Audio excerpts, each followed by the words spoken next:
খামেনির মৃত্যুর পর উত্তেজনার মাঝেই চাঞ্চল্যকর বক্তব্য দিয়েছেন মার্কিন প্রেসিডেন্ট ডোনাল্ড ট্রাম্প। মার্কিন সংবাদ মাধ্যম এবিসি নিউজে দেয়া এক সাক্ষাৎকারে তিনি দাবি করেন, ইরানের সর্বোচ্চ নেতা আয়াতুল্লাহ আলী খামেনি তার উপর হামলার চেষ্টা করেছিলেন। ট্রাম্প আরও জানান, ২০২৪ সালে তাকে টার্গেট করে ইরান সংশ্লিষ্ট একটি ষড়যন্ত্র হয়েছিল এবং দুবার হামলার চেষ্টা করা হয়েছিল। ট্রাম্প বলেন, আমি আগে পদক্ষেপ নিয়েছি, আমাকে হত্যা করার আগে আমি তাকে হত্যা করেছি।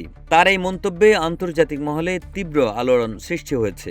ঘটনার সূত্রপাত ২৮ ফেব্রুয়ারি, যখন যুক্তরাষ্ট্র ইসরায়েল যৌথভাবে ইরানের বিভিন্ন গুরুত্বপূর্ণ স্থাপনায় হামলা শুরু করে। পরদিন ১ মার্চ ইরানের আধা সরকারি সংবাদ সংস্থা তাসনিম নিউজ এজেন্সি এবং ফার্স নিউজ এজেন্সি খামেনির নিহতের বিষয়টি নিশ্চিত করে। ইরান সরকার আয়াতুল্লাহ আলী খামেনির মৃত্যুর পর ৭ দিনের সরকারি ছুটি এবং ৪০ দিনের রাষ্ট্রীয় শোক ঘোষণা করেছে। রাজধানীসহ দেশের গুরুত্বপূর্ণ শহরগুলোতে নিরাপত্তা ব্যবস্থা আরও কঠোর করা হয়েছে।